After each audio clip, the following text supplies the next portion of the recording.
बेटा गैप रखिए, गैप थोड़ा गैप रखिए।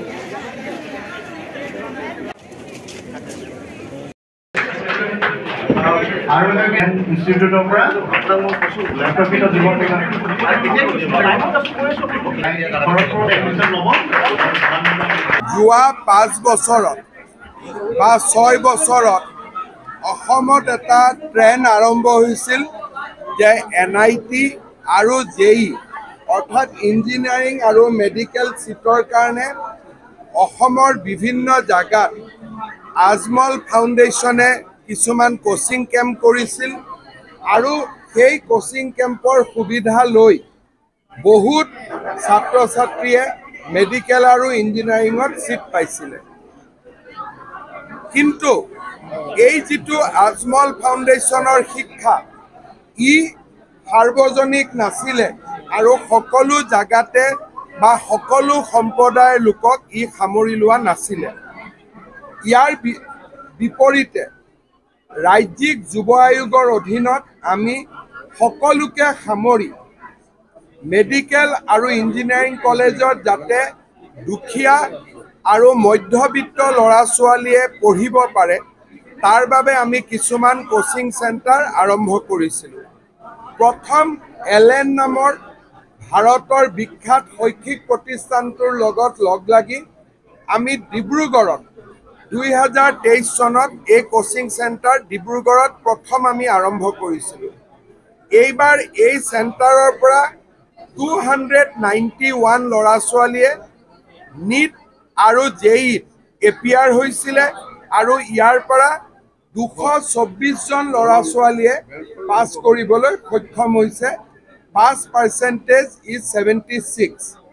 ইয়াৰ ভিতৰত 3 জন ল'ৰাই এইমছত সিট পাইছে, 3 জন ল'ৰা ছোৱালীয়ে, 4 জন ল'ৰা ছোৱালীয়ে IITত সিট পাইছে আৰু মেডিকেলৰ স্ক্ৰিনিং হোৱাৰ পিছত অতি কমেও 40-50 জন ল'ৰা ছোৱালীয়ে মেডিকেল কলেজতো সিট পাব। এইবাৰো এই LN আৰু ৰাজ্যিক যুৱ আয়োগৰ কোচিং চেণ্টাৰত আমাৰ নতুন কৰি 600 ল'ৰা ছোৱালী এডমিশ্যন লৈছে আৰু এই এডমিশ্যন যথেষ্ট সুলভ মূল্যত কৰা হয়।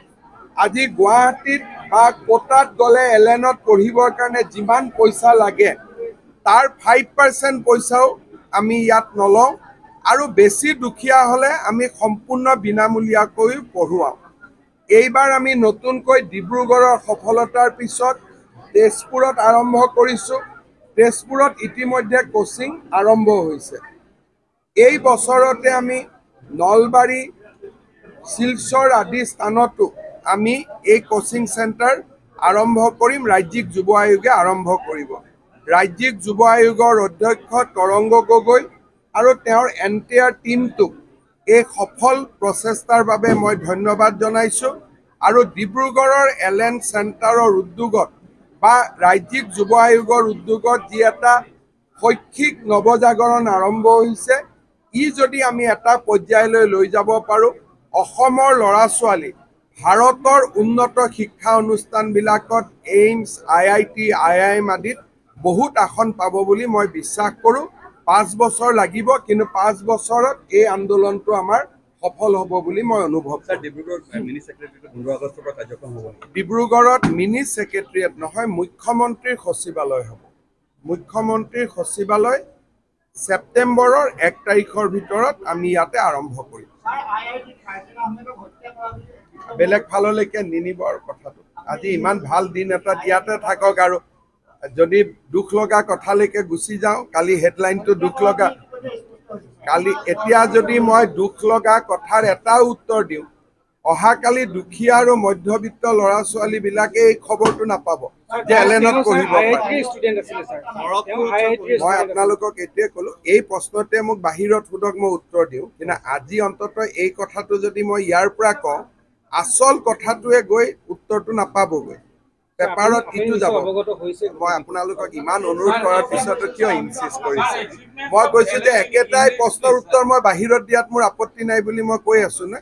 ইয়াতে যদি এই নতুন ল'ৰা ছোৱালী, সৰু ল'ৰা ছোৱালীৰ মাজত আমি এটা ভয় লগা কথা আৰম্ভ কৰোঁ, মানুহটো IITত পঢ়িব নাযাব। We have started a new initiative to empower our students so that they can get a very nominal fee, but with the help of the most outstanding coaching institute of the country. Today we have seen important results from Dibrugarh Center, and I am sure in days to come, entire across the state this network will work, and we can see lot of Assamese students in the nationally important institute like IIT, IIM, AIMS, etc.